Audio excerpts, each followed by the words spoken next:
Diaries of a Madman. By What Must I Do? Chapter 156. The flight back to my cave was uneventful. There were a few dragons here and there, but none seemed interested in bothering me.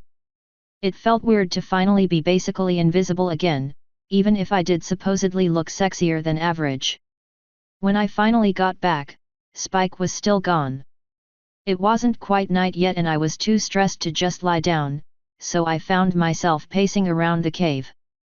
After a few iterations, I realized the cave was too short for pacing and my body was feeling sore from the long-ass flight and from getting double-teamed by two virile young dragons.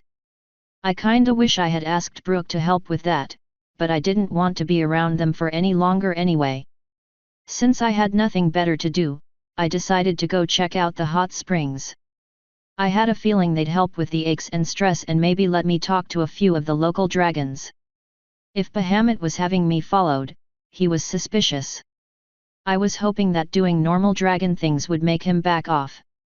So I trudged on down to the closest hot springs, thankfully only about 50 meters or so from my cave entrance. I could actually see it from there, so I was hoping Spike wouldn't get back without seeing me. When I got to the spring, it was empty. The water was literally boiling, which would have been extremely unpleasant on my human body. It was with only a little bit of hesitation that I slid into the spring. As soon as I did, my eyes widened in surprise and I felt my entire body slowly relaxing as the water wormed its way into my scales, heating up my body and making me sigh in delight. For a moment, I wished I had a water elemental in me so I could submerge my entire body and still breathe. I got over that desire quickly enough and carefully swam over to an edge. I set my head on it and let the rest of my body just soak. I could get used to this, I think. It seems that the culture of the dragons has a few things humans embrace, Blaze said. Though you seem uncomfortably low on pride or honor. How I win fights is a lot less important to me than actually winning them. And running to live another day is a lot better than dying pointlessly. Honor and pride have their places, but not on the battlefield. Perhaps not to someone so inexperienced. But honor is what distinguishes warriors from butchers. When you begin your training in earnest, you will learn. I've been learning from the Naga for a while now. He's done his best to beat honor into me. Don't waste my time with that bullshit. I'd rather be a butcher than a warrior any day. The more people that fear my name, the fewer people will want to fight me. You would be surprised. When honorable warriors hear that their enemy lacks honor, they'll fight all the harder, knowing that to beat you justifies their code. It becomes a matter of pride. TCH. Perhaps. Before he could continue whining, I heard a whoosh of air, followed by a gentle splash and stirring of water as someone joined me in the spring. I propped myself up and looked over to find a male dragon about 200 or so years my senior, thankfully not a purifier. Or at least, he wasn't wearing armor. I nodded and said, "Greetings." "Hello, Lady Dragon," he said with a grin. "Are you perhaps the visitor I have heard of?" I believe it was. Tiamat. It seems that news spreads quickly here. Yes, I am Tiamat. I thought so. You're quite striking. He finally swam over and planted himself next to me. Will you tell me about the outside world? I've never been off Iceland. I suppose. I've seen most of it. Is there any particular area you would like to discuss? Well, we all know about the ponies. What's Equestria like? Before I could even start, another male dragon landed in the springs, this one closer to my age. So it's true. There is a new visitor. Hey, I got here first, the other one said. I grinned and rolled over onto my back so I could sit more comfortably. I have plenty of tails to go around. There's no need to hog me. The two of them were still glaring at each other and I started to wonder if I might have to break up a fight. Right as I got ready to say something else, a third male dragon joined us. Of all the problems to have, this isn't one I was expecting. That got the three of them arguing about who got to talk to me. I sighed and rolled my eyes. When the fourth fucker joined them, I face clawed. Before the fifth could show up, I put 2 claws in my mouth and whistled over their argument. They all turned to me, once again smiling. I'd be happy to talk to all of you, I said with a sultry smile. I have plenty of stories and we still have a few hours until night. You're all welcome to join me. There's no need to fight. They looked pretty uneasy about that. Thankfully, none of them felt their inner dragon jealousy kick in. The biggest one, which also happened to be the first one, snorted and said, "Fine. But I got here first." I guess that gave him the right to sit right next to me and put his arm around me, because that's exactly what he did. It was surprisingly comfortable. The others arranged themselves around me, grumbling about not getting to cuddle up close to me. Once they were all settled, I started talking, telling stories about my time with the ponies and other races. Most of the stories were heavily modified, of course, but they lapped up every word. And so did all the others who ended up joining us. By the time I finished the first story, half the spring was full of male dragons jockeying to get closer to me. They were splashing water all over the place and making relaxation difficult, but for some reason, I kinda liked it. I'm still definitely a guy and whatever, but it felt nice having a ton of people who were really attracted to me giving me attention. I guess flattering would be the right word. Once I was done telling them the second story, which was an abridged version of how I helped save a pony family by helping a Naga clan fight another clan, I was literally surrounded by them. At that point, they all started clamoring to hear about something else. I grinned and scratched idly at my chin. Well, I've been around the world once or twice and I've seen all kinds of crazy things, including some no one else has likely ever borne witness to. I've seen the strange and horrific magic of a spider goddess in the land far to the south of Equestria, I watched the downfall of a horrible dictator in the jungles of Africa, I helped slay an ancient undead dragon at the bottom of the world, I witnessed the rebirth of the Crystal Empire, I've freed slaves held by unjust masters, I've fought crime across the world. In fact, one of the only places I haven't seen yet is Tartarus, and that might well be my next destination. A lot of them gasped and several of them started asking about the various things I mentioned. I happily chuckled and waved a claw. Please, please, one at a time. I'm only one dragon. One of the bigger ones jumped forward. Tell us about the undead dragon. I suppose. There's not too terribly much to that story, I'm afraid. That's part of the reason I'm looking forward to going to Tartarus. I believe the dragon's master is hiding there and I want to bring him to justice for doing that to my kin. Some of them oohed and some awed. All of them leaned closer to listen as I began telling the tale in earnest. By the time I finished that story, 2 of the male dragons started rubbing my lower claws. I thought about stopping them, but it felt way too good. I was kinda starting to wonder where all the female dragons were. The fact that I was getting covered in attention made me wonder how interesting or sexy the locals were. The next story they requested was the one about Arachne. As I told that one, the large dragon that had his hand over my shoulder gently lifted me up and put me on his lap. Before I could protest, he started rubbing my back. It felt too good to stop him, so I just leaned forward so he'd have a better angle. The others watched with jealousy as he made me sigh in delight.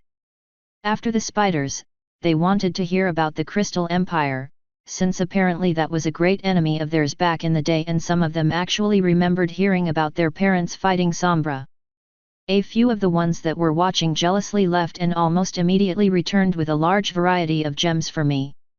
When I tried taking one in my claw, the dragon holding it forward snatched it back. I got the hint and let him feed me. I made sure to look them in the eyes and use my tongue to take it from their talons, of course. For some reason, that garnered a lot of blushes and several more jealous glances. For the record, emeralds taste like a weird and disgusting mix of broccoli and salad, rubies taste like venison, diamonds cleaned off the taste of everything else, and amethyst tastes like a weird mix of grapes and plums. All things told, Rubies and amethysts were easily the best, and I made sure to do my best to be as lewd as possible while eating those. After that story, I could most definitely feel the large dragon dick of the dragon rubbing my shoulders. It was pressing into my back, and every time I shifted, the dragon grunted. I made sure to shift a lot. The next story was the one about Perts. While I was telling it, several of the younger dragons left and came back with various gifts for me, mostly really fancy jewelry. It didn't take them very long at all to have me decked out like a princess, which apparently made all of them want me even more. I guess at that point, their lust and their greed were both kicking in hard, and they all wanted a piece of me. The next story they got was the one about helping slaves, since I really didn't want to tell the one about crime, since it actually happened during the Europe party when some of them might have been present. The sun was finally setting at that point, and I really had a feeling it would embolden all of them, so I made sure to make that story as interesting and long as possible so none of them could wander off and try to bring me more shit. By the time it was done, the two dragons that were rubbing my feet were now just holding my legs and staring at me in desire. The one rubbing my back was now just holding me across the chest, pressing me up against him. All the others were just staring lustfully. The sun was finally down and I was extremely relaxed. Apparently something about being pampered and massaged by dozens of guys while in a hot spring just melts the stress away. As soon as I finished that story, I made a point of looking at the sky. My oh my, night already. I mused aloud. How time flies when you're having fun. A few of them looked up as well, seeming surprised. I guess they actually did lose track of time. One of the dragons moved forward and took one of my claws. If you don't have a place to stay, you're welcome in my cave tonight. That opened the fucking floodgates. The guy holding me tightened his grip and started growling. The two holding my legs pulled on them slightly. Someone else grabbed my other claw. Just about everyone started yelling. As amusing as it was to watch, I really didn't want to get ripped apart, though I'm sure whatever gravestone I got would say I deserved it. Thankfully, I had an unlikely savior in the form of a female dragoness, who appeared from behind me and smacked the guy who initially offered me a place to stay. Are you offering that hussy a place in our cave? That killed the arguments and seemed to remind quite a few of the dragons present that maybe they actually shouldn't be offering a really attractive and mysterious dragoness a place to stay. Especially not since a lot of them were apparently already in relationships. The dragon who got hit let go of me and stared at his dragoness friend with guilt in his eyes. I was just, trying to be a good host. She's, new here or whatever. Oh, of course that's all you were doing, she replied. She's new here, huh? And her bright and shiny scales and perfect coloration and dark green eyes and... Ugh, I know exactly what you were trying to do. Well, you can either come with me right now or you can sleep out on the rocks. He sighed and started filing away behind her in shame. About half the guys surrounding me did the same, though most of them looked back a few times. That definitely helped, but I still had one guy holding onto a leg and one guy holding onto my body, not to mention several others that seemed happy that a lot of the competition was gone. Before anyone else could offer to host me for the night, I smiled and said, I do happen to have a place to stay, actually. Now that I'm feeling so relaxed after such a long journey, I think I might retire. I'd like an early start tomorrow. Of course, that started an influx of people offering to walk me home, but I quickly lifted one of my ring-covered claws. Please, there's no need. It's not too far at all. So if you don't mind. The guy holding my leg very regretfully let go. After a gentle nudging, the guy hugging me also let go, though he did so with a loud sigh. I'll be here for another few days for sure, I said with a grin as I started swimming to the other edge of the water. And I'll be doing quite a lot of flying around, so I'll need plenty of time to relax. If any of you want to talk anymore, you might find me here tomorrow night. I finally got to the edge and hopped out. Since I had been sitting still for so long, I made a point to stretch out my body. all of my body. They got to see every single curve, nook, and cranny. Once I was finally limbered up, I looked back with a small smile. Every single one of them was gaping and blushing. A few were making efforts to hide impressive erections. Some didn't even have the presence of mind to do that. So I'll see you all tomorrow. Sweet dreams, I finished with a wink. A few croaked some kind of reply, but most couldn't even manage that.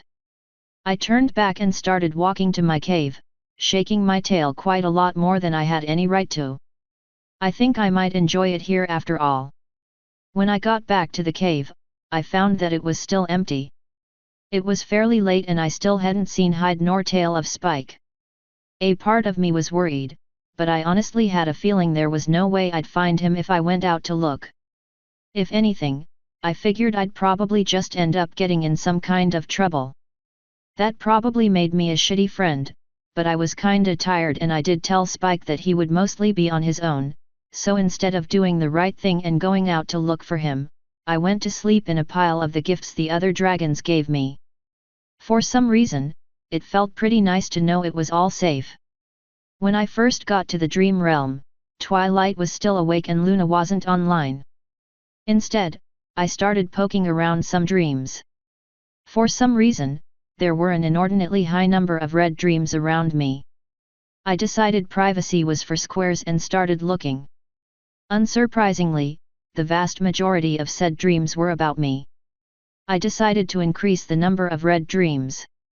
After all, red is still better than black, right? I don't think Blaze agreed. I also didn't really care what he thought, so whatever. After about 20 or so new wet dreams, Twilight was finally asleep. As soon as I started writing on her bubble, it popped and she appeared in front of me. "We might have a problem," she immediately said. "No shit, I may have just started a fucking war. And I may not be able to help you prevent it now."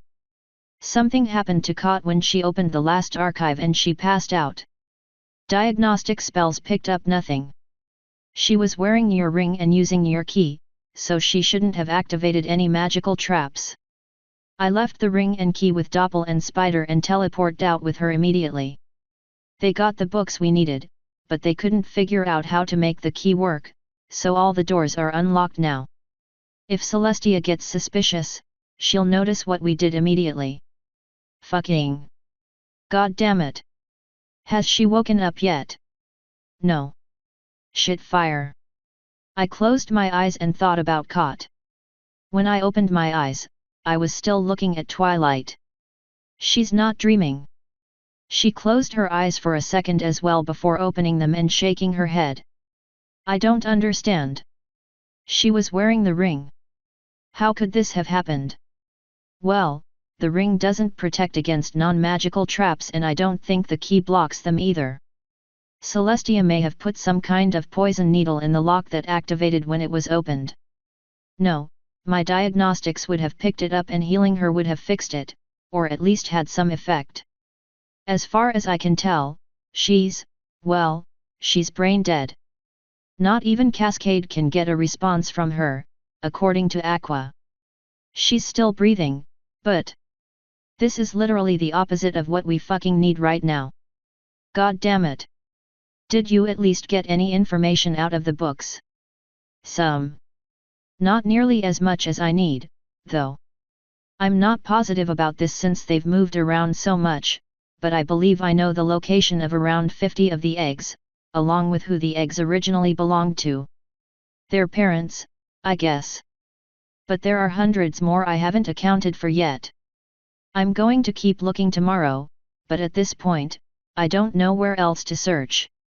We broke into every hidden royal archive I know about. Even if I can find all of them, the ones I've found so far are in places so well guarded that it would take months of preparations to get them all. We need Celestia to agree to end the treaty and return the eggs. Well, that's gonna be the goal of tonight's little foray into her dreams. Did you learn anything more about why the treaty was even in place? I'm afraid not. I believe the records about that were kept in the last storeroom and I haven't had time to go back since Doppel and Spider brought me the books. Have you found anything? And have you told Spike? Yes and yes. I know what I have isn't the full story, though. I gave her a quick rundown of the dragon's side of events. When I was done, I said, I told Spike earlier today, before I went to find the waters. He left and I haven't seen him since.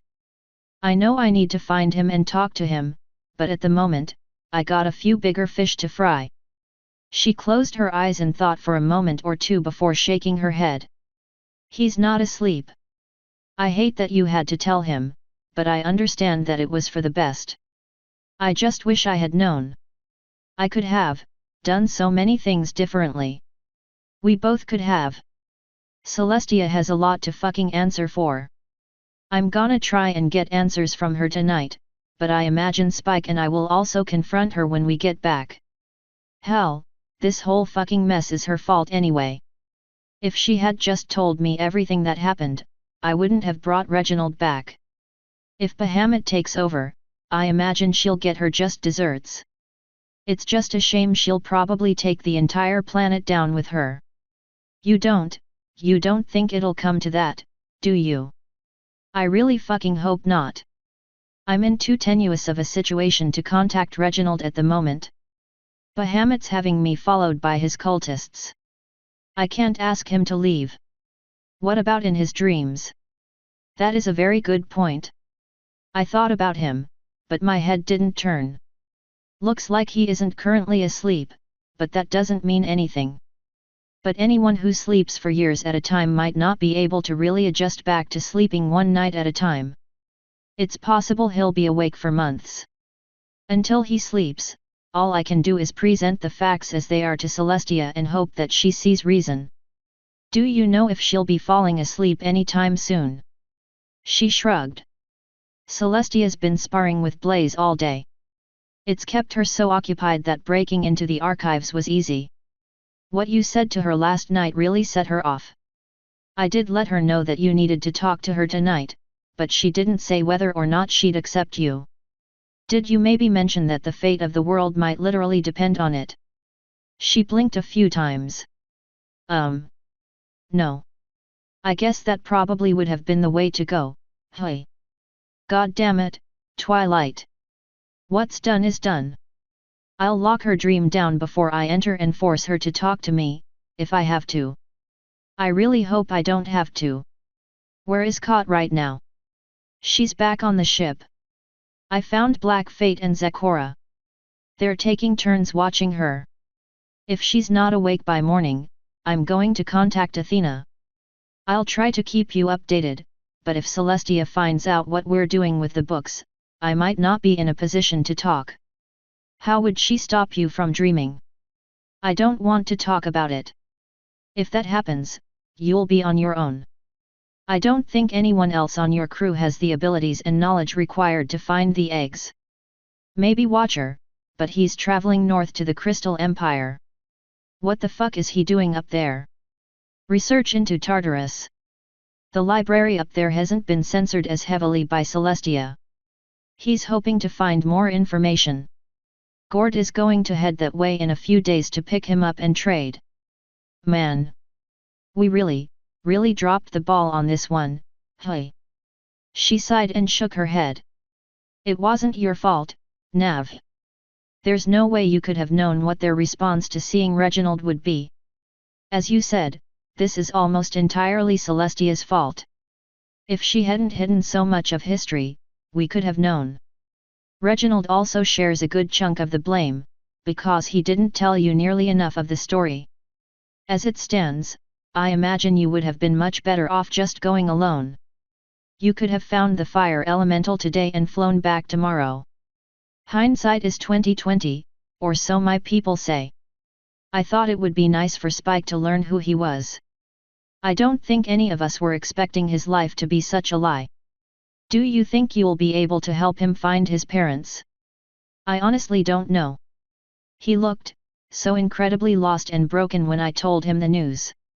I need to talk to him again, but finding him might be hard. All he has to do is tell someone who he really is and he'll instantly be a celebrity. It might also end up with me getting torn to pieces. It would also probably increase the anger here to the point where Bahamut pushes his time scale up and goes to kill Reginald immediately. She trotted in place for a moment, which was a lot more adorable than it should have been. I really hope he knows better. No fucking shit. I warned him before he left to be careful, but he's in a lot of pain. I can understand that. I know how bad I felt after I learned how horrible Celestia really is. But she's practically his mother. To learn that she did that to him. I really wish I could talk to him right now. You and me both. Even if he refuses to come back with me, I'll get him to agree to speak with you in his dreams every now and then. What happened to him wasn't your fault and I'm going to try to make him realize that.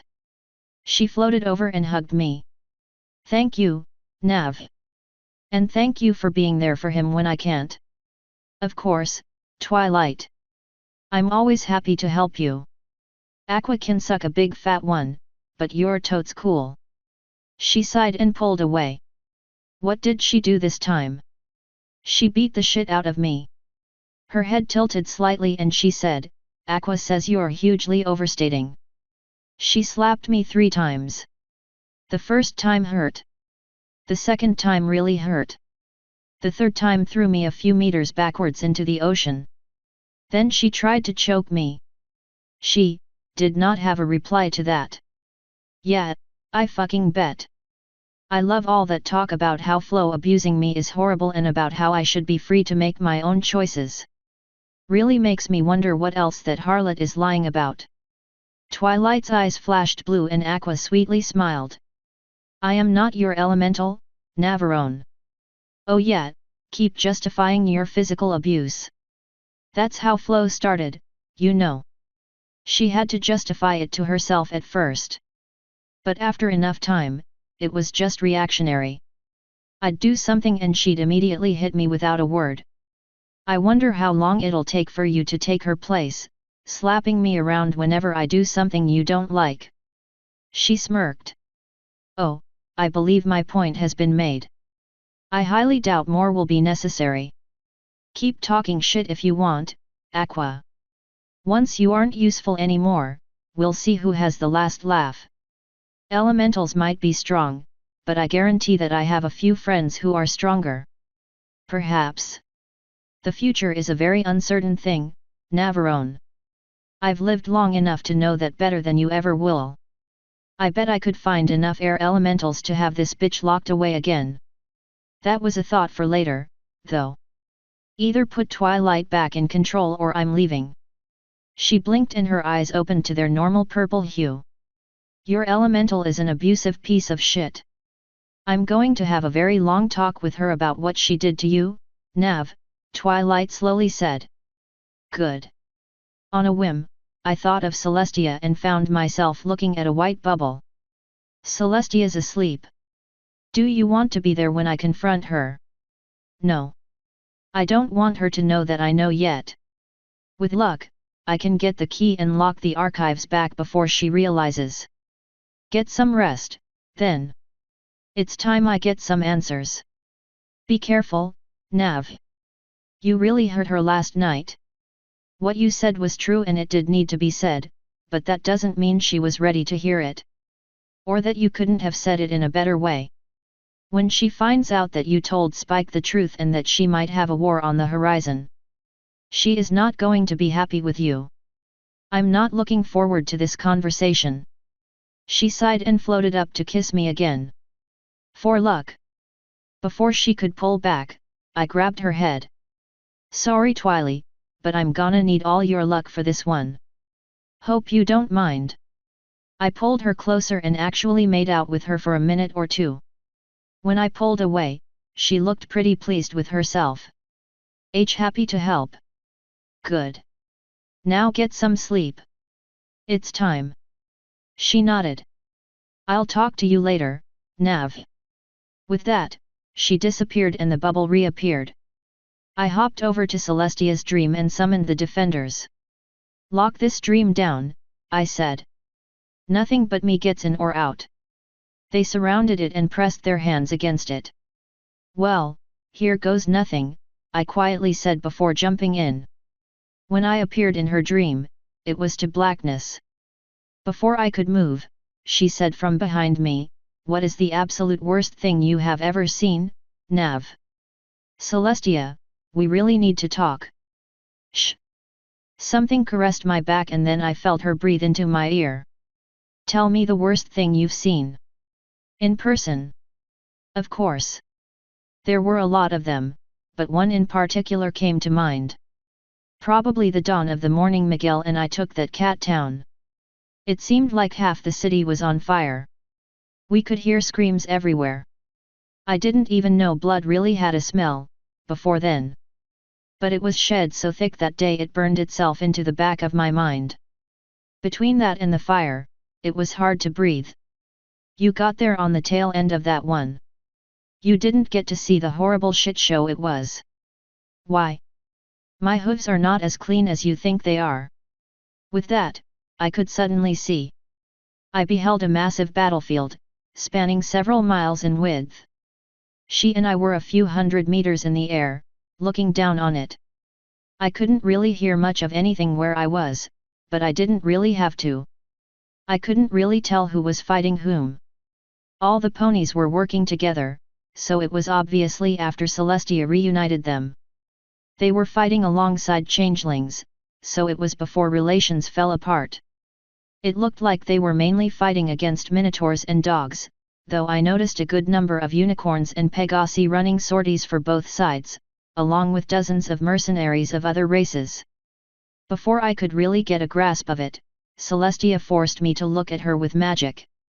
This was the largest battle I have ever fought in, Navarone. It lasted a week. I literally fought hoof, horn, and wing for 1 week without rest. No food, no water, no sleep. I fought because I decided to let Luna play at politician. She caused the war you see now, Navarone. That was the last time I let her near any real power. I used her the way I had to use her. Don't you dare tell me what I did was wrong. You can tell that to all the ponies who died in this battle. And if you continue pushing me, I might let you tell them in person. I don't think Celestia is very happy right now. So you know how I said we needed to talk, right? The only things I need you to say right now is yes, Celestia. Now do we have an understanding? Maybe you have me mistaken for a child, Celestia. She narrowed her eyes. I know you're angry right now and I know I shouldn't have spoken to you the way I did. For what very little it's worth, I'm sorry. But I still think it needed to be said. The truth hurts, Celestia. You don't need another person telling you that what you did was right. You need someone that'll make you take a look at yourself and realize what you did had consequences. Luna was your easy way out of a lot of bad situations. It worked at the time, but I guarantee that if you had just done things yourself, correctly, you could have prevented a lot of problems down the line. She scoffed. Like what? Equestria is the most powerful nation in the world. The dogs are nothing. Chrysalis and her changelings are nothing. The cats are nothing. I crossed my arms. Don't play stupid, Celestia. You know where I am right now. What did you think I would find when Spike and I got here? Her eyes widened. Oh yeah, I brought Spike. And we didn't come looking just for a fire elemental, either. You took Spike. Ahoy! She spun around and kicked me dead in the face. Before I could react, I was back in the anteroom and her dream was black. Man, that could have gone a lot better, hey. I mused aloud. Blaze just laughed at me. I sighed and hopped back in. As soon as I did, Celestia forced me to the ground. Why can't I wake up? Because I need to talk to you and you aren't going anywhere until I do. You can either be a grown-up and let me say what I need to say or you can sleep until you starve. Your choice. He isn't safe there, Nav. You don't understand. I might understand more than you think, Celestia. I understand that he was a prisoner.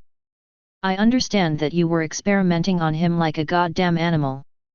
I understand that you hatched him and raised him in captivity. And I understand that you kept all this from him so he'd be your fucking slave. So tell me, what don't I understand? She sighed and let me go, then sat down. The sky turned white and I finally got a chance to look around. We were now in an empty meadow, away from the world. I sat next to her. I really should have known you couldn't have just left well enough alone. I really should have. She sighed and hung her head. I should have killed Reginald myself. Celestia, what happened with the dragons?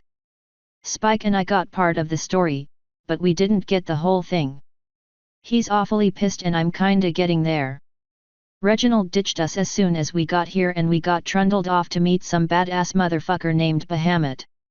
He's giving Reginald a week to leave before he leads a coup. Judging by the size of his army, it'll be a fast one, and then they'll be coming for you next. I need to know what happened. She just stared at me for a moment, shaking her head in silence. I can't believe you, Nav. I let you go to Iceland because I thought you were just going to free this thing. Instead, you dig into secrets that should have stayed forgotten and opened wounds that never healed. I let you go to Iceland to pick up a fire elemental and you started a war. Look, I've already gotten shamed for this once. And beat around.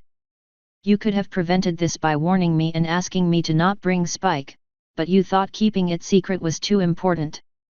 Well, the secret's out and you got a war brewing here that looks like it's been 3,000 years in the making. I got a lot of pissed off lizards looking at you right now, Celestia, and they seem almightily hungry. I need to know why so we can start fixing this before both of you assholes crack the planet in half and Discord laughs as we all burn to death. What do you know? I know Pyrite sent Reginald to help you guys fight Discord. Luna and Reginald became friends. According to Bahamut, they became more than friends. A bunch of time passed and eventually, Luna destroyed a ship full of dragon eggs. That nearly kicked off a war, but you and Pyrite came up with treaties. You blackmailed Reginald into supporting yours. It gave you one dragon egg every 10 years to use as a hostage. She snorted. Well. It sounds like you spoke to Bahamut himself. Or maybe one of his purifiers. Bahamut and I had a face-to-face. It was uncomfortable. I can only imagine. Well, he gave you a lot of lies with a few sprinkles of truth here and there. Do you want to know what really happened? Don't waste my time, Celestia. She slapped me with a wing and began talking. 3 months before Luna found that ship, it was bound for Europe full of mail and gold. Before it landed, it was taken by pirates. We knew the ship was missing, but ships go missing all the time. Months later, I sent Luna's fleet to Africa because a group of pirates was getting a little too large for my liking. Before she could get there, she ran into our missing ship.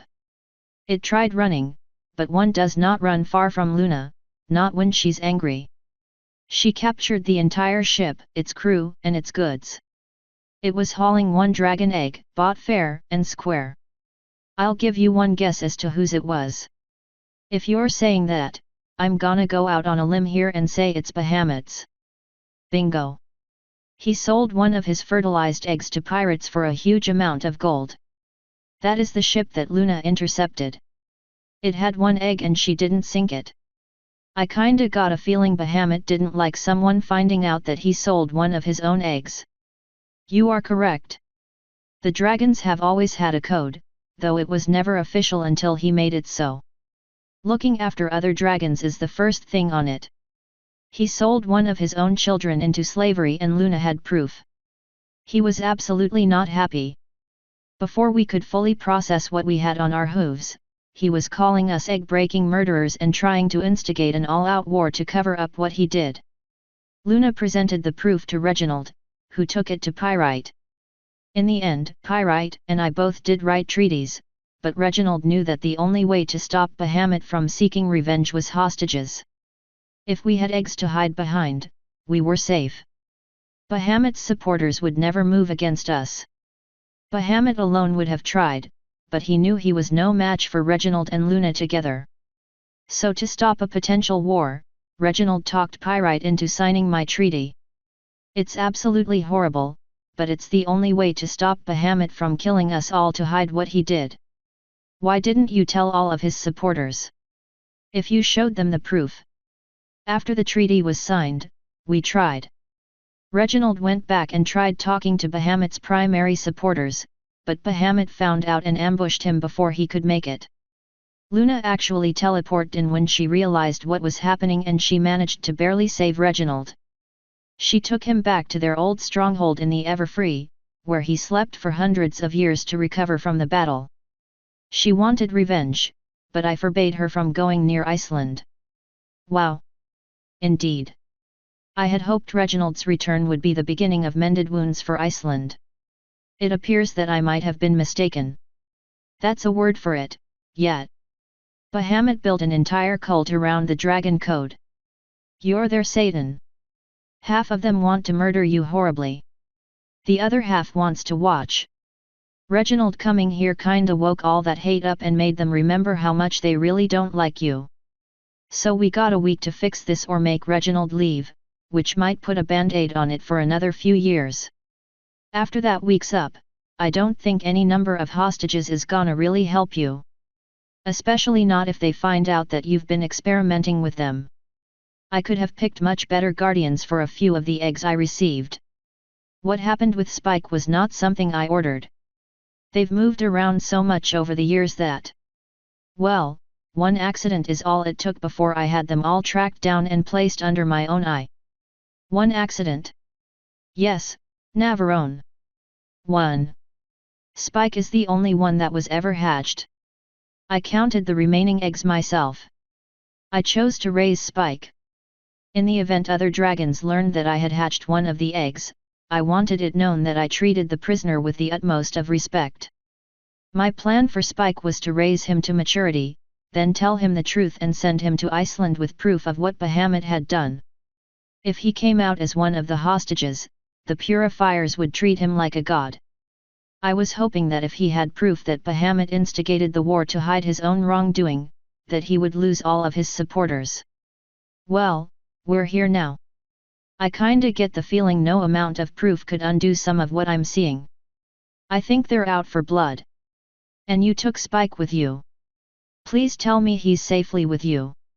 I awkwardly scratched the back of my neck. Navarone, where is my son? She very slowly asked. After I told him the truth, he left to get some air. That was a few hours ago. I wanted to look for him, but the purifiers are watching me like a hawk. Are you prisoners? I get the feeling that showing up with Reginald and then walking into the middle of all the people that really hated him might have been a mistake. She slowly lifted a hoof to her face. I'm not saying we're prisoners, but we're on short leashes. I know I'm being followed, at the very least. I assume Spike is as well. That said, I don't think he'd be dumb enough to leave the area without me. I'm sure he's fine. He's roaming around alone in the middle of a viper's nest. And you're sure he's fine? I don't care if you have to look in every cave on that island, Navarone. You go and you find my son. You aren't coming back to Equestria without him. It'll be his choice, Celestia. I'm going to tell him the truth and let him decide what he wants to do. You can hide behind niceties all you want, but he was your prisoner. I'm gonna do my best to keep him safe, but I don't know if love's gonna make him come back to you. If you take him from me, I am going to make you regret it. It may not be directly. It may not be something you even notice. But if Spike turns his back on me, you will absolutely regret it. There aren't many people who can effectively threaten me, but holy shit. I'll do my best to make him come back. Now go find him. I don't care what you have to do. Find him and make sure he's safe. And for the love of light, let me wake up. I stepped out of her dream and dismissed the guardians. It instantly disappeared and I found myself letting out a breath I didn't realize I had been holding. Holy shit! I was expecting a reply from Blaze, but I got one from Luna instead. Troubles with my sister? She quietly asked. I jumped and spun, my eyes going wide. What the Jesus, where the fuck did you come from? I slink. Would you be willing to talk more, Navarone? I really don't have time for this, but what the hell? Sure, but only if you tell me about what happened between Reginald and Bahamut. I don't think my sister would be happy for me to speak about that. She isn't happy for a lot of reasons right now. What do you know already, Navarone? I shrugged and told her everything I knew about the treaty and everything surrounding it. When I was done, she began pacing. Celestia didn't tell you every detail, but she told you most of the important ones, she finally said. What she did not tell you is that I actually suspected the pirate ship was carrying an egg. I was helping Reginald discover who was selling dragon eggs and hatchlings to criminals. We had already captured several dangerous slave dragons and we were closing in on their source.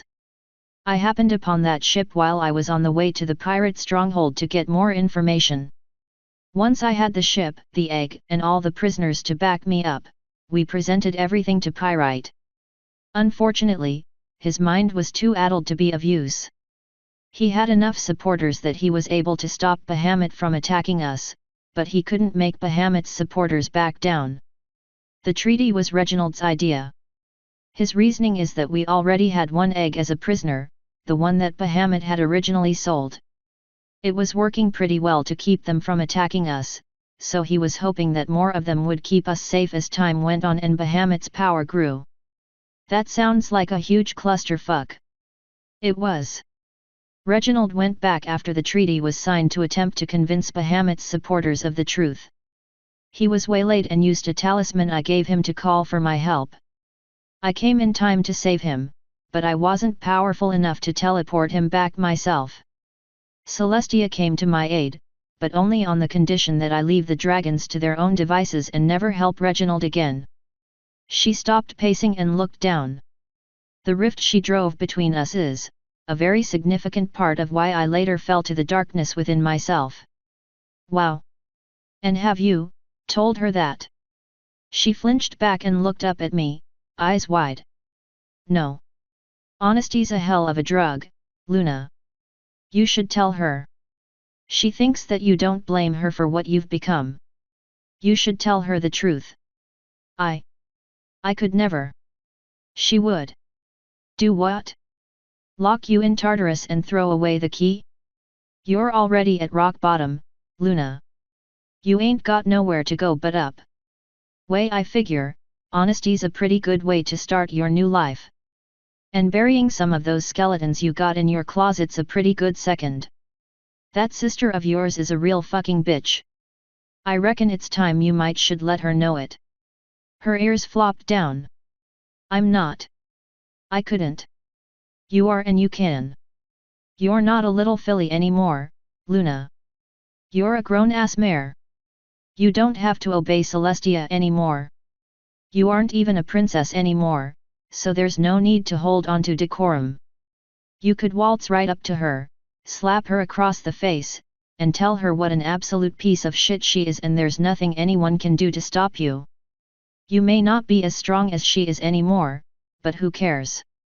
It's better that everything get put out into the open anyway. Stop hiding behind lies. Tell her every single piece of the truth.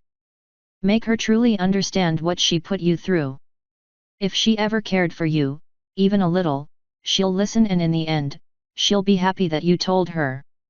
Wounds don't get better by hiding them away, Luna. You can't just give it time. You need to talk to her. She burst into tears and sobbed before disappearing. God damn it, can I go just once today without fucking everything up? I think you had her full attention, right before you bored her to tears, Blaze sarcastically replied. So this is why the water elementals hate you people, I muttered.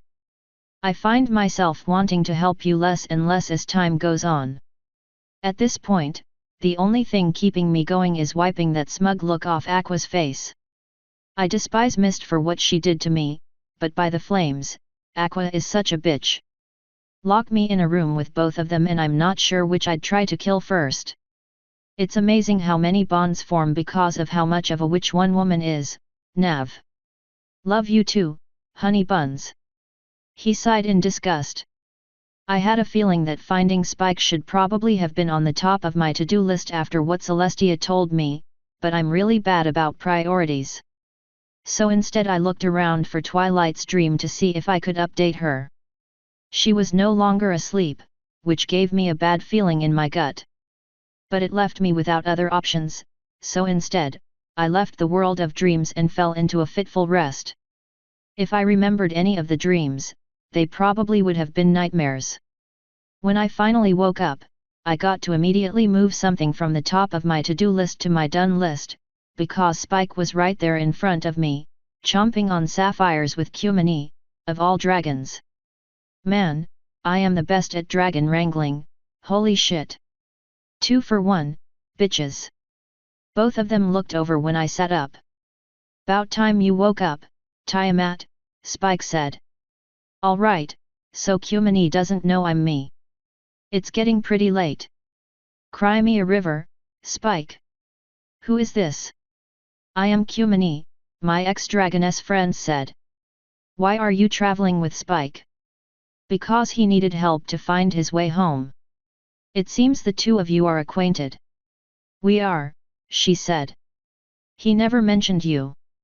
"And he never mentioned you, whelp," I replied. "How do you know him?" "We traveled together in the past." Spike rolled his eyes. "Come on, Cumini. You might as well tell her the truth." "I trust Tiamat. Otherwise I wouldn't be traveling with her." Cumini crossed her arms. "I was involved with one of Spike's friends. It ended poorly. I ran into Spike this morning and we were catching up. He brought me here to meet you. I'm not really sure why I agreed." "Well, Spike said. You can't talk to any of the dragons here about what happened. But we're different. I already know and Tiamat doesn't care about the code. And you know, she's really wise, sometimes. When you can get around the gruff and meanness. You're about to see some of that gruff and meanness up close and in person, Spike." He rolled his eyes and chucked a few sapphire chunks at me. I caught them with ease and ate, feeling at least a little better. I was still very irked that he hunted my ex down and forced me to talk to her, but at least I didn't feel like chomping his head off for it anymore. Better. I looked over at Cumini, who was eyeing me with some wariness. "What ails you?" She scratched the back of her neck. Spike sighed and said, "Her last boyfriend wasn't a dragon, so she can't tell anyone here." She blushed super hard and glared at him. "That's private." "And now it is not," I said. "Do you think I am a stranger to such things? It is not so black and white outside of this island.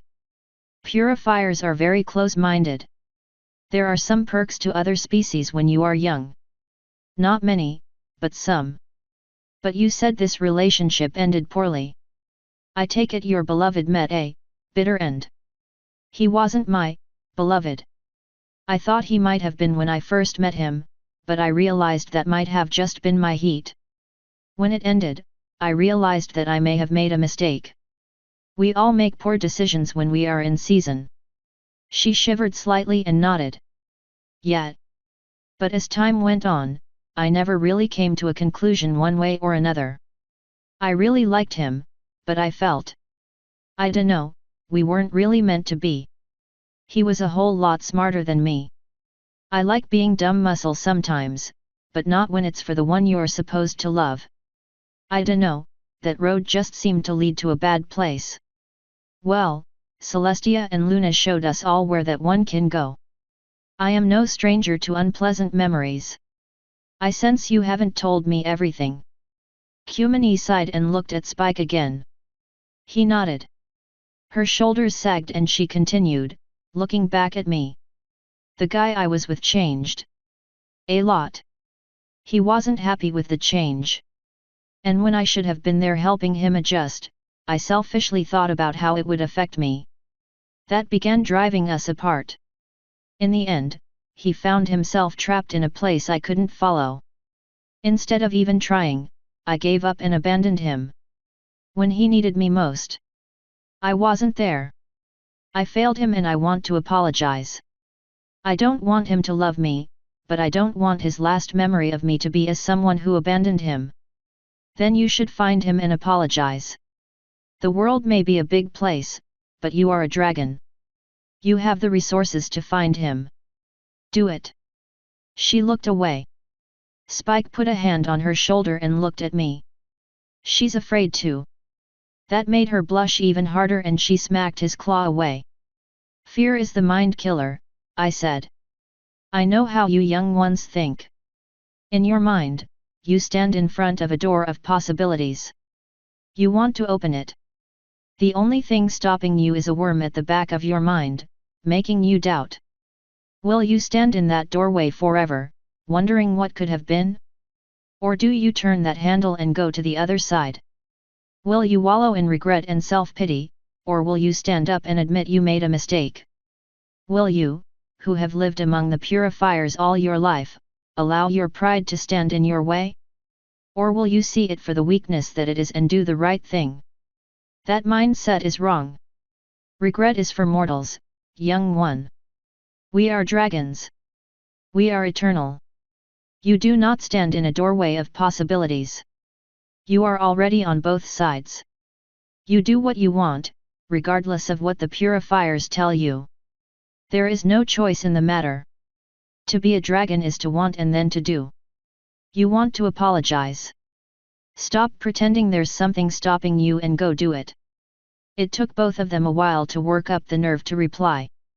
Spike managed it first, and he just managed to utter, "Wow." I fixed him with my steely gaze. Do you have something to add? He rubbed the back of his neck before looking at Kumini. I think I know where he is. Or at least, where you can find him. Kumini tore her gaze off me and looked at him. Where? Canterlet. Celestia made him a noble, so he's been spending a lot of time there. If he's not there right now, it probably wouldn't be hard to track him or wait for him. In Canterlet, she slowly asked, her eyes going wide. Is that a problem? Spike slowly asked. It's expensive. Very expensive. And while I was gone? Well, my hoard was stolen. I believe I may have a solution, I said. Before Spike and I left, I was approached by a very frilly pony. She asked if I would be interested in participating in a beauty contest. Despite my stunningly good looks, I declined, but told her I would ask around for others while I was here. If you seek her out and tell her you are interested in competing, she would be happy to help you. It would give you time in Canterlet and it might give you a chance to get some gold back. That could work, she slowly said. But I never really thought. Well, I'm not. I dunno, am I beautiful? She was looking at me when she asked, but I immediately looked at Spike. That takes a male's opinion, I believe, I said. Her gaze turned to him. His ear spines fell. Oh yeah, how do those bus tires feel now, bitch? Maybe next time you won't wake me up for a convo with my ex. Of course. Of course you're beautiful. He doesn't sound very convinced, I coldly said. Kumini sighed and Spike started clacking his claws together. I figured that was probably the best I was gonna get from him, so I shrugged. I suppose his mind has been blinded by my beauty. I'm afraid most others pale in comparison.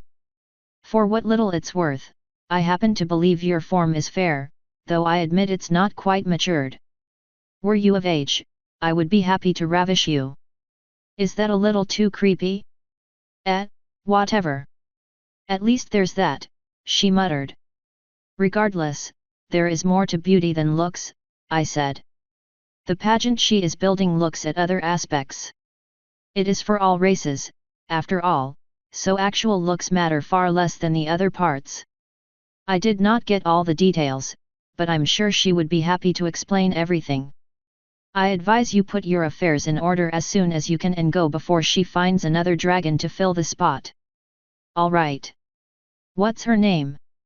Flirtaless. She will not be hard to find. Then farewell. She started walking out, but Spike coughed and said, "It was nice seeing you again, Kumini." "You as well, Spike," she replied without looking back. Spike sighed and hung his head. When she was gone, I looked back at him. He was looking at me with the biggest grin on his face. I wiped it off by shoving him across the cave. "Eat a dick, bitch." "Ugh, don't even talk to me about eating dicks. Not after the night I had." He picked himself off the ground and dusted himself off. "You handled that really well, Nav. I'm honestly impressed. I gotta say, I'm really looking forward to what she's gonna say when she realizes who you really are." "Which she never will," I replied. "Now what do you mean? What did you do last night?" He sighed and looked down. "Promise you won't tell anyone." I crossed my claws. "I promise." "I accidentally bucked a male dragon." "You fucking what?" Before he could reply, I burst out laughing. He sighed again and did his best to bear it stoically. It got a little hard for him when I actually fell on the ground and started rolling, though. After a few minutes, he stomped a foot on the ground in anger, which finally started calming me down. Well, more that it had run its course, but still. Once I was done, aside from a few bursts of giggles here and there, he finally started explaining how he was now gay. "After what you told me yesterday, I walked around the mountain for a while. I ended up bumping into a group of teenage dragons. They invited me to hang out. I was still feeling pretty down, but I agreed. After a while, they started leaving for various reasons. Finally, it was just me and this one really feminine dragon. I totally thought he was female at first. I figured that would be my chance, so I took it and kissed him. He kissed me back. One thing led to another and... well, it wasn't until I was inside of him that I realized he wasn't quite as female as I thought. That got another round of laughs out of me, of course. I, mostly, stopped when he kicked me. "So what did you do?" I barely managed to ask. Kept going. I didn't know whether to laugh or clap him on the shoulder. He didn't let me decide and just continued. I figured, bucket. It feels good for me, it feels good for him, it feels good together. Might as well. What's one night, right? I'm happy for you, Spike. I really am. That's a really weird way for you to come out of the closet, but he kicked me again. Oh come on.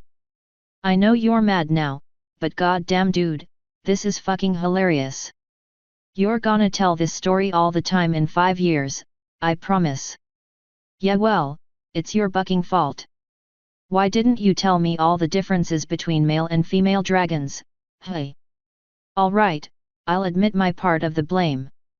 But you have to admit yours too, man.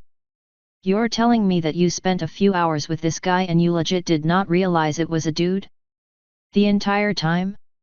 Bullshit. I mighta had a few second thoughts. But I figured if it was a guy, he would have said no when I was kissing him. Well, joke's on you, I guess. You gonna visit his cave again before we leave? We didn't do it in a cave. Hot. Did you at least get his name in case you want to find him? Yeah. I hope Fizzle isn't a popular name. But I don't think I'm gonna go looking. I was hoping I might pick Kumini up, but... dude, come on. She's my ex. Yeah, your ex. That means she could be mine now. Hey man, you want used goods, you can take 'em. He smirked. I bet it would feel good as new once I got more than 2 inches in. I shoved him across the cave again. Fuck you too, Nav. You wish. I bet I'm prettier than that hussy you banged last night anyway. Jealous much? He muttered. Eat a dick. Oh wait, you already did. Ugh. Are you ever gonna let me live this down? Hell no. Now shut your dick holster. I need to tell you some more shit before Claw shows up. I spoke to Celestia, Luna, and Twilight last night in their dreams and I got some more stuff you should know.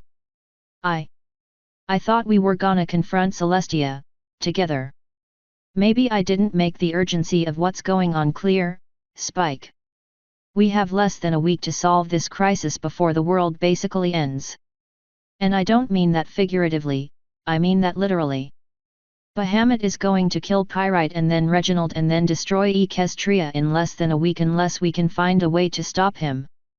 We can still talk to Celestia together when we get back, but I thought it prudent to get some more information and let her know what's up before Armageddon. Oh. Yeah.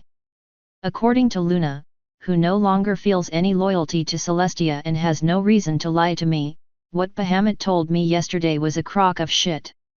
He was selling his fertilized eggs to pirates and Luna caught him in the act by capturing the ship he was using to move them.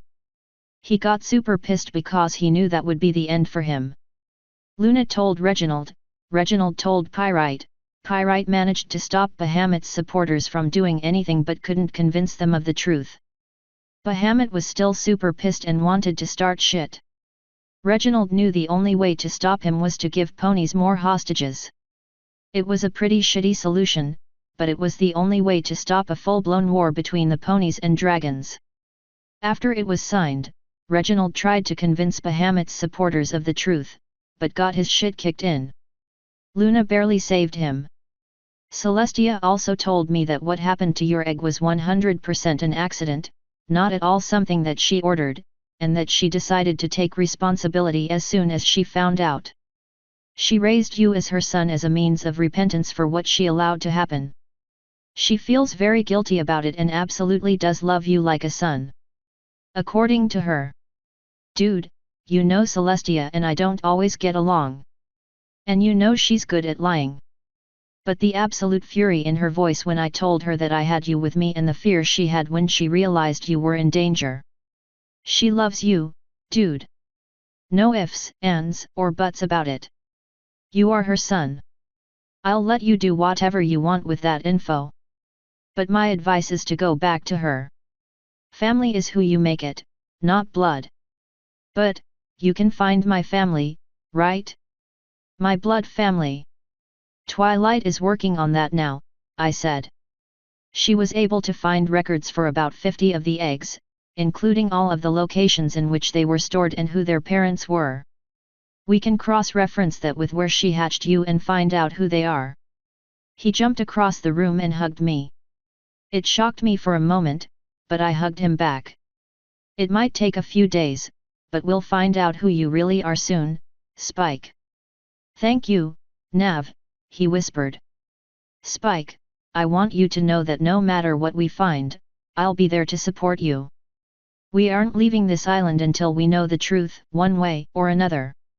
We'll find your parents. I heard something very uncomfortable right behind me after I said that.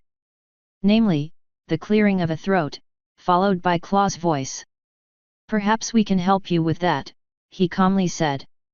He doesn't sound angry and he doesn't sound smug. I don't think he heard much. Spike yelled and jumped back, though. I put a hand on his shoulder before looking back at Claw. It was just him and he was smiling, so I assumed he didn't hear too much. How so? I asked, trying to sound happy. We purifiers have a list of every egg that has ever gone missing from the horde. If Spike was laying here, we can go down the list, cross-referencing where you found him, what color his egg was, and how long ago you found him. The dragons near Equestria are a lot less organized, so if you were not laying here, finding them might be more difficult. Although, his eyes honed in on me and then dilated. Where did you find his egg?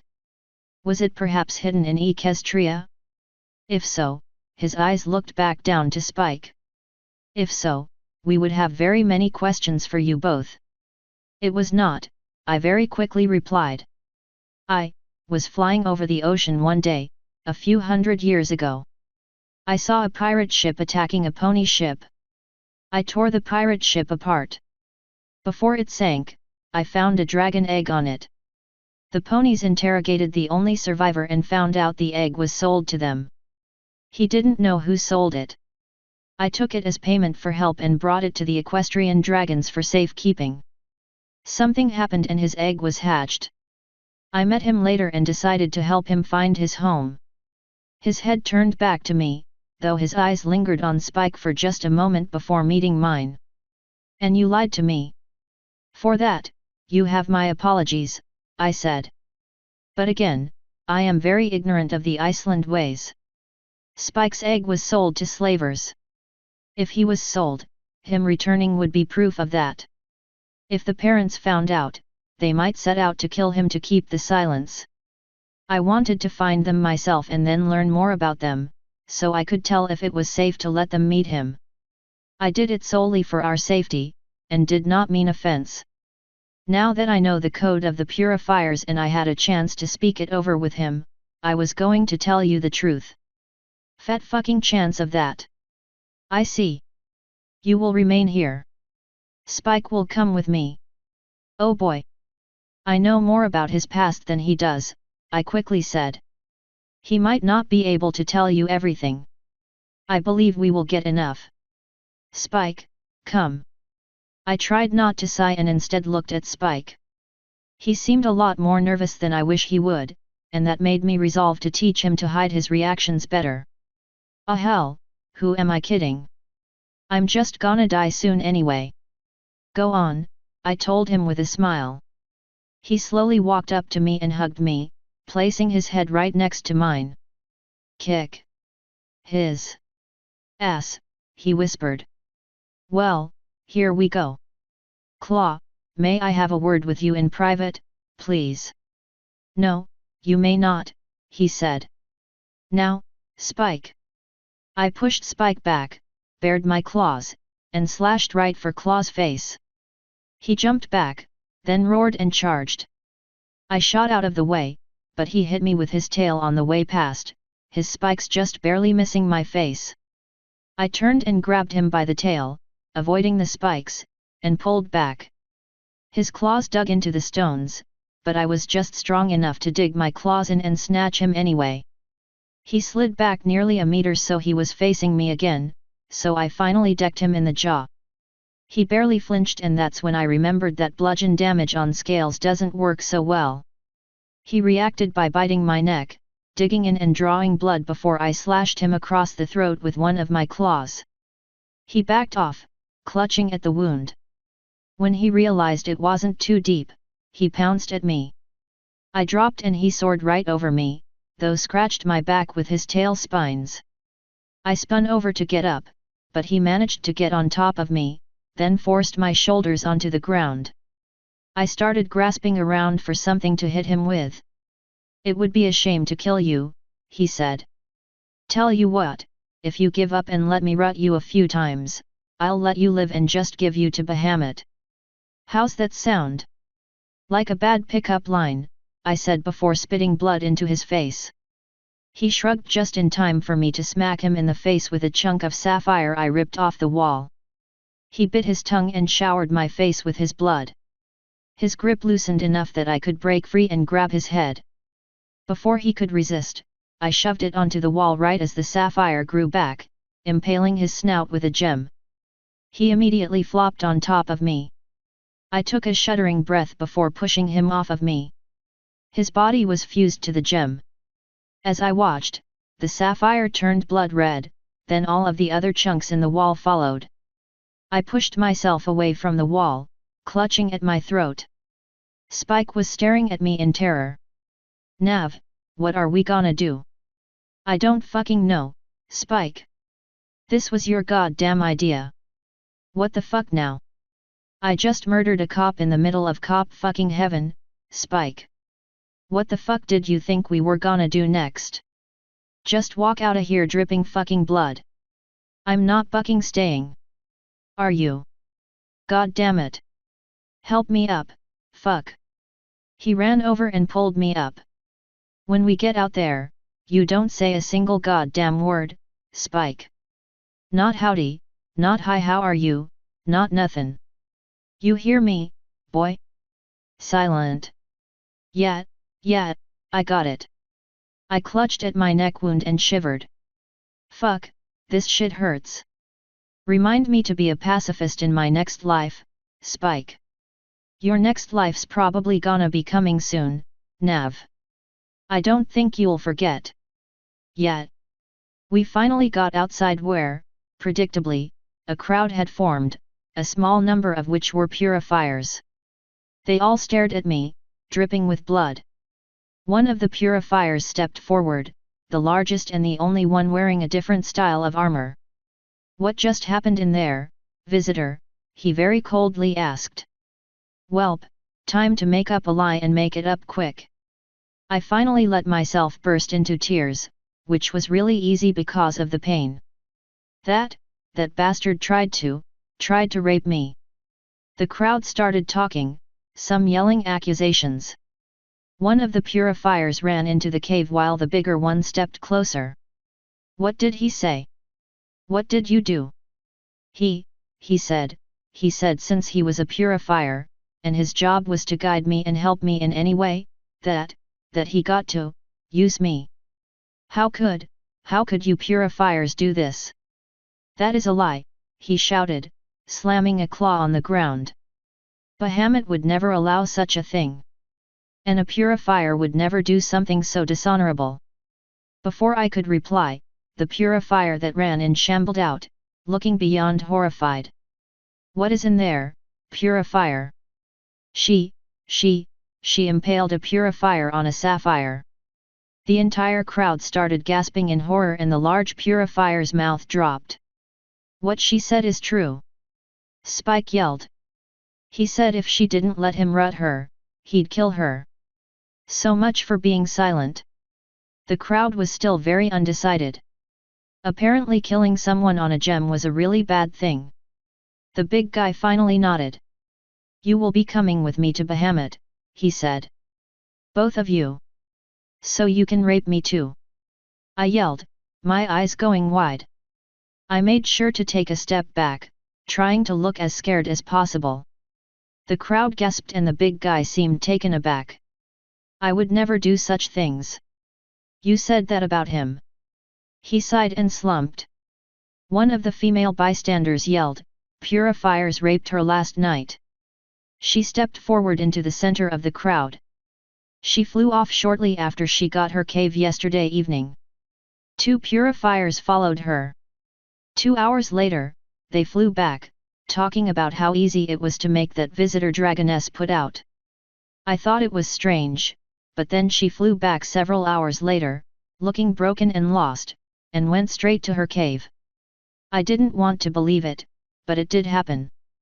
Before I could even confirm that, the largest dragon present, thankfully not a purifier, slammed a claw on the ground. She is going nowhere with you, purifier. All the other non-purifiers in attendance started yelling out derisions at the bastard. He looked around the crowd, judged his odds, and decided today was a good day to forget about his purifier pride. So be it, he hissed. But Bahamut is not going to be happy. Before anyone else could say anything, he took off. The other purifiers unsteadily followed. I let out a sigh of relief. The biggest dragon walked over to me and picked me up to lick at my throat. It slowly started finally closing. Blaze helped, but couldn't do nearly enough. When he set me down, he said, travel north.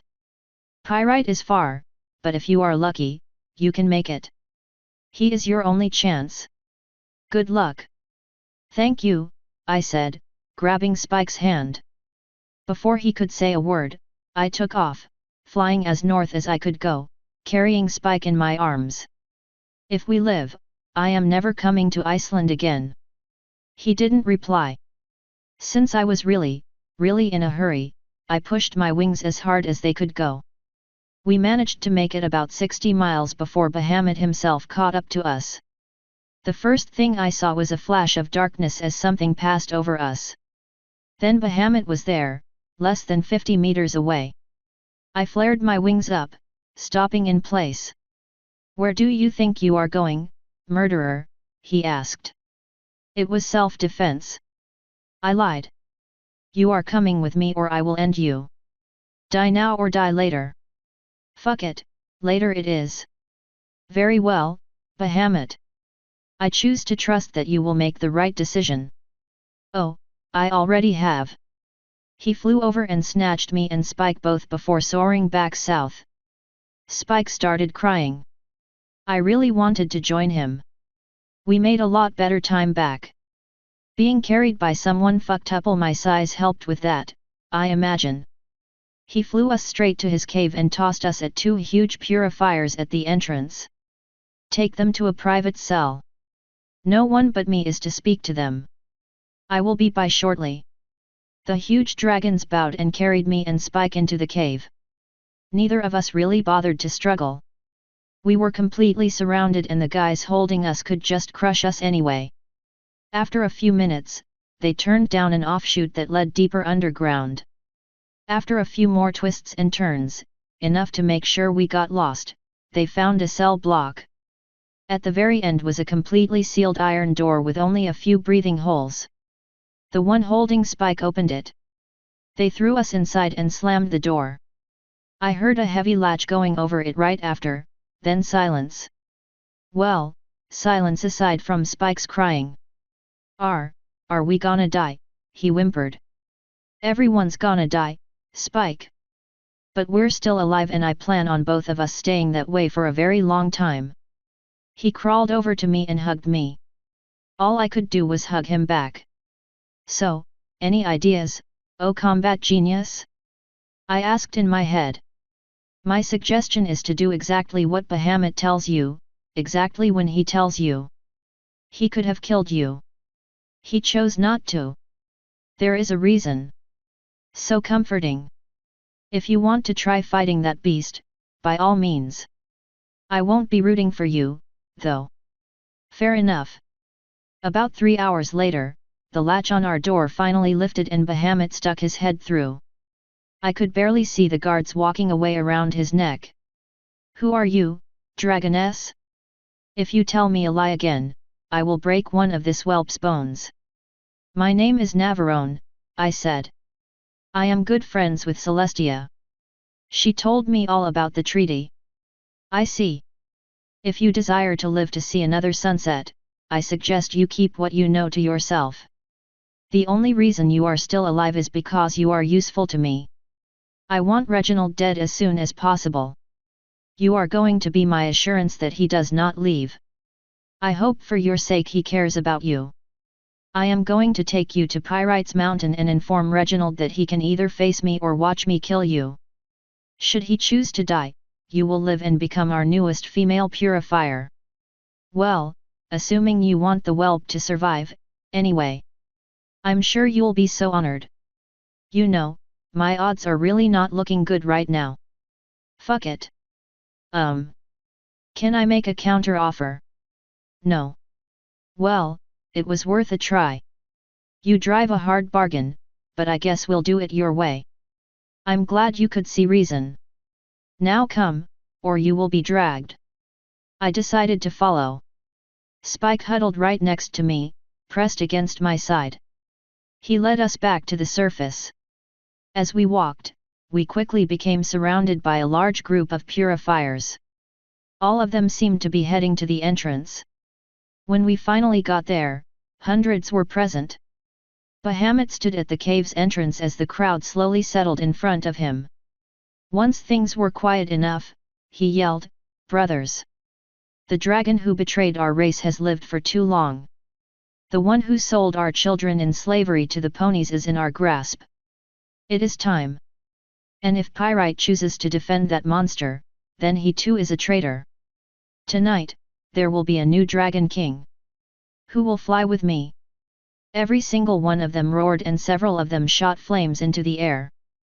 After a few moments of enjoying his crowd's adulation, Bahamut grabbed the two of us in one of his huge claws and took off, soaring north.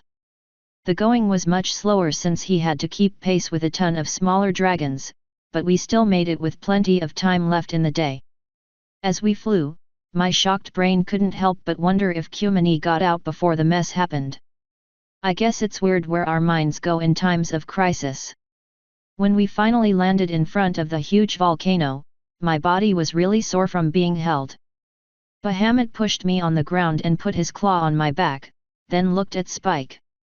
You will go in there and tell Reginald if he wants this Navarone to live, he will show himself at once. Spike gulped and looked at me for a moment before nodding. Go. He flinched and scampered off toward the volcano, forgetting for a few seconds that he even had wings. When he remembered, he unsteadily took off. It was strangely and uncomfortably silent in the large crowd of purifiers. I don't know if it was anticipation, fear, or discipline, but I didn't hear any of them talking or making sounds. It was eerie. After a few minutes in, Blaze quietly said, "For what it's worth, that mountain is where my brother is," he said. "Holy shit, go tell Twilight. Get the water elementals here. Maybe they can free him and he can help us." "I'm afraid I can't do that," he said. "I have looked everywhere for her to tell her you were in trouble, but I can't find her, Celestia, Cot, or Smiles. Even the useless guards can't find them. You are alone. Then I guess it's not really worth very much." "I'm afraid not. Should you survive this, I will do my best to save you. It might be too late to avoid some indignities, but I will come." "Thank you." For once, I honestly meant it. About an hour after Spike left, during which time I spent getting very familiar with the sharp rocks under me, two shadows flew out of the top of the smoking volcano. One was so massive it had to be Pyrite and the other was hopefully Reginald. The two of them flew over to land in front of me and Bahamut. It felt like that was the part where I should be begging Reginald to run and save himself, but since it was about 70% his fault I was in that mess, I just stared at him and hoped he would hurry up and let himself get killed. For what it's worth, he at least looked back at me for a moment or two before turning his stare back at Bahamut. "I have come to finally end you, traitor," Bahamut said. "And if I must oust an old fool to do it, so be it. Will you accept your fate, or will you try to run like you did last time?" Some of the purifiers finally started muttering. I wonder if Bahamut realized he just contradicted the official story, in which Reginald was exiled. "You are a liar and a monster," Reginald said. "You have turned the minds of hundreds of our brothers away from the truth. If I die, I do so knowing I go to my grave in the name of justice." "And he will not die alone," Pyrite said, his eyes flaring. Blaze finally gasped. "He is a host." He took my mouth over and yelled, "Char, we are here to free you." Pyrite's entire disposition changed and he glared at us. "Then you have failed. Now be silent so I can control this beast and kill that monster." Pyrite's body shifted again and his eyes seemed addled for a moment before he lifted his hand to his head. "Not now. Your addled old mind is worthless, Pyrite," Bahamut yelled. "You should have died honorably against that demon all those years ago, not turned into a shadow of yourself. Will you allow me to put you out of your misery?" He sounded pretty hopeful. I guess the idea of fighting that big motherfucker didn't really appeal to him. "Char, let him go," I yelled. "He knows the truth. He can tell them. Please, let him go and we'll free you." Pyrite growled and his eyes turned straight black for a moment before he heaved and spit out a small ball of flame. It flew toward Bahamut before curving and hitting the ground a few meters away. From there, it somehow jumped until it absorbed into my head, followed by a sigh as a new elemental joined me. I could hear Blaze and Char begin whispering in the back of my mind, though I couldn't tell what they were saying. The change in Pyrite was immediate. His eyes seemed to light up and his body slowly expanded, years of sitting hunched, fighting the elemental, finally wearing off. Reginald backed off as Pyrite began laughing in true mirth. "I am finally free. My mind is my own once more." "What?" Bahamut slowly whispered, his eyes growing wide. "The demon that has cursed me for so long is gone, Bahamut. I remember everything. I know everything. You have challenged my kingship, Bahamut. You have challenged me in front of hundreds of witnesses. According to the fourth line in the original Code of Dragon Honor, that is a one-on-one duel until one side surrenders or dies. I accept your challenge. Oh snap. Bahamut seemed floored. He just watched his victory wither and die in seconds. I gotta say, it felt fucking great. And since all of his purifiers were roaring encouragements at him, he either had to do it or lose all credibility. After about a minute of stunned silence, he finally tossed me behind him, into his flock of purifiers. A few of them grabbed me. So be it. I'll give him one thing, he seemed pretty calm as he walked to the monstrous gold dragon. Then again, I also couldn't see his face. Pyrite landed a few hundred meters away, but it didn't take Bahamut long to clear it. When he stood before the great worm, Pyrite calmly said, "When you lose, I will tell all of them the truth, Bahamut. When you lose, I will get our eggs back, traitor." That pretty much signaled the start of it. Pyrite opened with a volley of fire right at Bahamut's face. It blinded him and let Pyrite get a swipe at his throat. It ripped a chunk of flesh and scale away, but he missed an important vein. Bahamut snapped down at Pyrite's claw with his mouth and bit into it, but Pyrite grabbed him around the throat with his other claw and squeezed. Bahamut fell and rolled onto his back to use his back legs to claw up Pyrite's arm. They sliced into the aged scales, but didn't penetrate before Pyrite could let go and jerk the hand in Bahamut's mouth back. He extended his talons before doing so, cutting up Bahamut's mouth and breaking several of his teeth. Steaming blood flowed onto the arena as they both disengaged for a moment, backing up. Pyrite was bleeding from his hand and Bahamut was leaking from his mouth and throat. Both of them looked absolutely pissed as they circled. "You've grown soft leading your own army," Pyrite said. Bahamut snarled and coarsely replied, "You've grown soft in your millennia of dementia.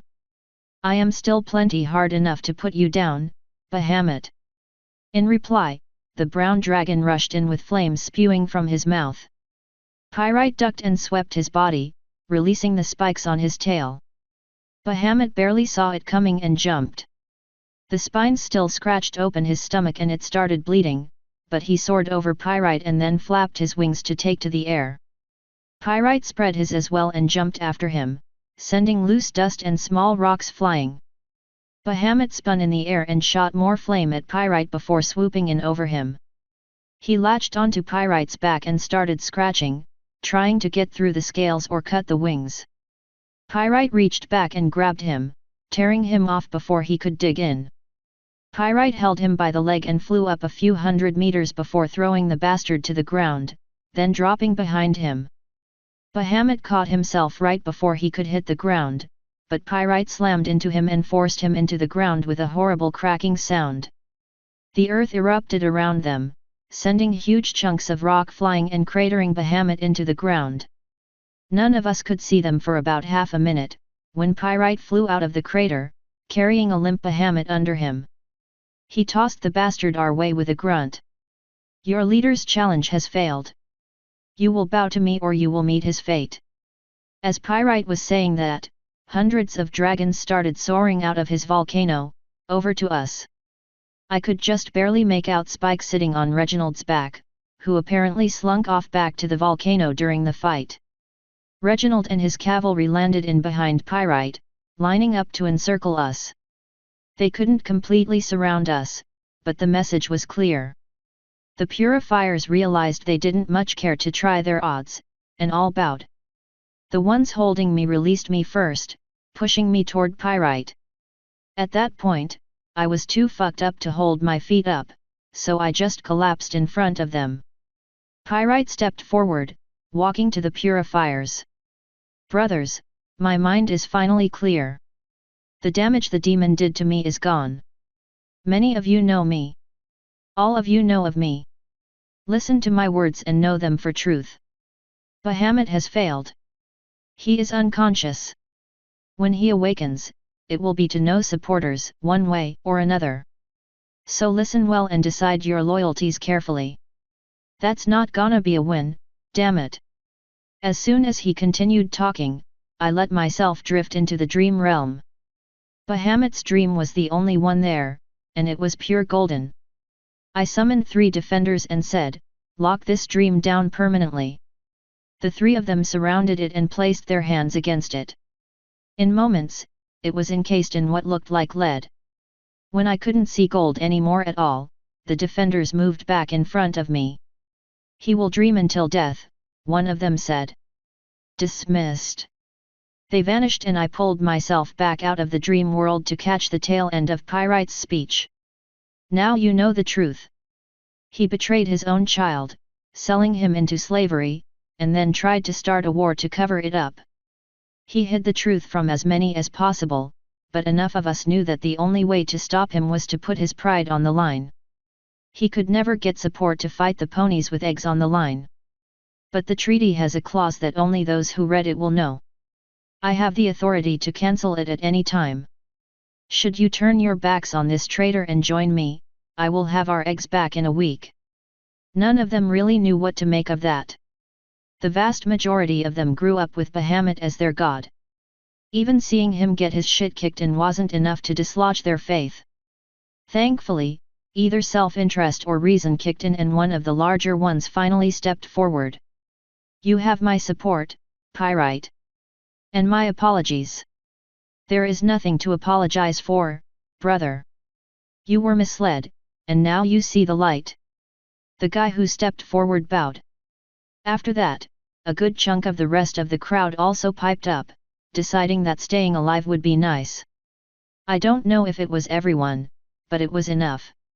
Finally, Pyrite lifted a claw and the vows of support stopped. "Reginald will go now to Celestia and tell her that it is time for this treaty to end. Bahamut will go into the deepest cell I can find. When he awakens, he will face a trial for his crimes. If any attempt to free him, they will perish." The large purifier that first spoke up looked at me. "What of her, Lord Pyrite?" Pyrite fixed me with an appraising gaze for an uncomfortably long time before he looked back at the purifier. "She will come with me." Before I could protest, the large purifier grabbed me and carried me over to Pyrite, holding me up like a prize. Pyrite took me without a word and looked at the purifier. "Return home and announce that the purifier order is no more. Melt your armor into a statue honoring my victory over Bahamut. If you do not follow my orders, I will raise your mountain." "As you command, Lord Pyrite," the purifier slowly said, placing a claw to his chest. He turned to the others and took off. The mass of purifiers joined him. Pyrite watched until they were out of sight and then turned to Reginald. "You know what must be done. Go. At once, Your Highness. And thank you. I will never let you down, brother." Reginald bowed before setting Spike down and taking off, heading west. Pyrite finally held me up. "Can you walk, human?" he asked. "I don't think so." What happens now?" "That depends entirely upon what you tell me about this demon," he said. "Reginald told me who you truly are." "What you truly are?" "And you spoke to the demon in me by name. You are going to tell me everything you know even if I have to break your bones one by one." I found myself gulping as he carried me back to his volcano.